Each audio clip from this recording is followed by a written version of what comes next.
नमस्कार दोस्तों, मैं सनातन संस्कृति नादिनान चैनल से आपका अपना अमित।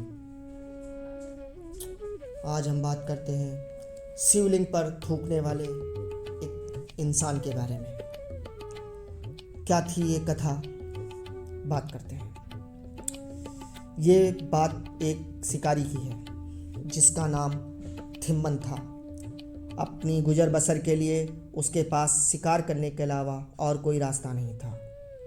एक दिन थिम्मन जंगल से शिकार करके लौट रहा था कि तभी उसे एक शिवलिंग दिखाई दिया। उसे देखते ही थिम्मन को बहुत अजीब सा महसूस हुआ और वो भाव विभोर हो गया, क्योंकि थिम्मन जंगल में ही रहने वाला एक सामान्य शिकारी था, इसलिए उसे पूजा पाठ की विधि नहीं पता थी। थिम्मन शिकार से लौटा हुआ था, इसलिए उसके पास चढ़ाने के लिए मांस के टुकड़े के अलावा और कुछ नहीं था। उसने शिवलिंग को साफ किया और मांस के टुकड़े को उस पर चढ़ा दिया। इसके बाद वो वापस खुशी खुशी अपने घर लौट गया। शिवलिंग पर मांस चढ़ाना थिम्मन की रोज की आदत हो चुकी थी। वहीं दूसरी तरफ शिवलिंग की देखरेख के लिए कभी कभी दूसरे गांव के एक ब्राह्मण भी आया करते थे। एक दिन जब वो आया तो उसने देखा शिवलिंग पर मांस चढ़ा हुआ है। यह देखकर वह बहुत हैरान हुआ, लेकिन फिर उसे लगा ये शायद किसी जानवर की करतूत है, वरना कोई इंसान ऐसा पाप थोड़े करेगा। उसने तुरंत मांस हटाकर शिवलिंग को पवित्र कर उस पर गंगा जल से अभिषेक किया और वापस अपने घर चला गया।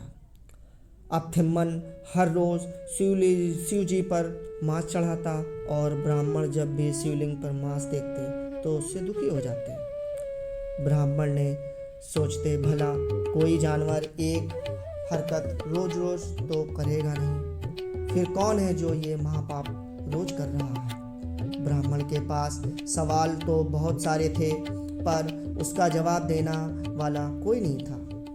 एक दिन थिम्मन शिकार कर के वापस लौटा तो उसने महादेव का अभिषेक करने का सोचा। अभिषेक के लिए जल की ज़रूरत थी और समस्या ये थी कि जल भरा किसमें जाए। आसपास देखा तो उसे जल भरने के लिए कोई बर्तन नहीं दिखा। इसके बाद थिम्मन ने पास में बह रही नदी से अपने मुंह में पानी भरा और शिवलिंग पर अर्पित कर दिया।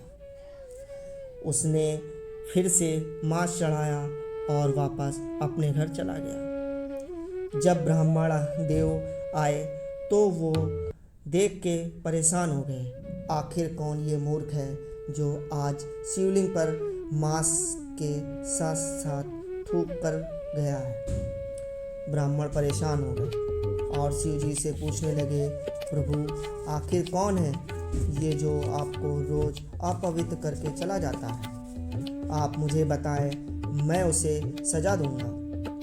तभी अचानक शिवलिंग से एक आवाज़ सुनाई देती है जो कहती है, ब्रह्मम देव, हे ब्राह्मण देव, आपकी तरह वो इंसान भी मेरा परम भक्त है। वो एक शिकारी है और वो जो कुछ भी श्रद्धा से मुझे चढ़ाता है मैं उसे स्वीकार कर लेता हूँ। अगर आपको भी उसकी अनोखी भक्ति के दर्शन करने हैं तो जाकर झाड़ियों में छुप जाएं और फिर जो हो उसे अपनी आंखों से देखें। ब्राह्मण झाड़ियों में पीछे जाकर छुप गए। तभी कुछ देर में वहाँ वो शिकारी आ गया। थिम्मन ने देखा शिवलिंग की एक आंख से खून बह रहा है। उसने कुछ जड़ी बूटी लगाई पर खून की धारा बहना बंद नहीं हुई। यह देखकर थिम्मन ने चाकू से अपनी एक आंख निकालकर शिवलिंग पर लगा दी, लेकिन इसके बाद शिवलिंग की दूसरी आंख से भी खून निकलने लगा। थिम्मन ने चाकू निकाला और अपनी दूसरी आंख काटकर शिवलिंग पर लगाने की सोचा।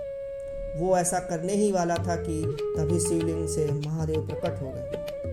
उन्होंने थिम्मन मन को न सिर्फ ऐसा करने से रोका बल्कि उसकी आंख भी उसे वापस लौटा दी।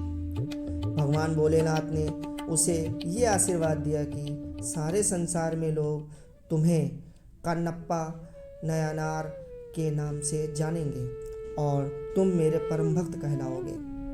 झाड़ियों के पीछे छुपा ब्राह्मण सब कुछ देखता रहा और उसकी आंखें भर आई। इस कथा से यह बात साफ हो गई कि अगर आपका मन सच्चा है तो भक्ति का हर तरीके भगवान भोलेनाथ स्वीकार कर लेते हैं।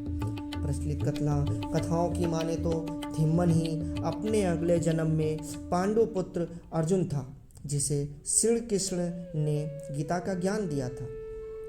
दोस्तों, कहानी कैसी लगी बताइएगा। चैनल को सब्सक्राइब, लाइक और कमेंट कीजिएगा।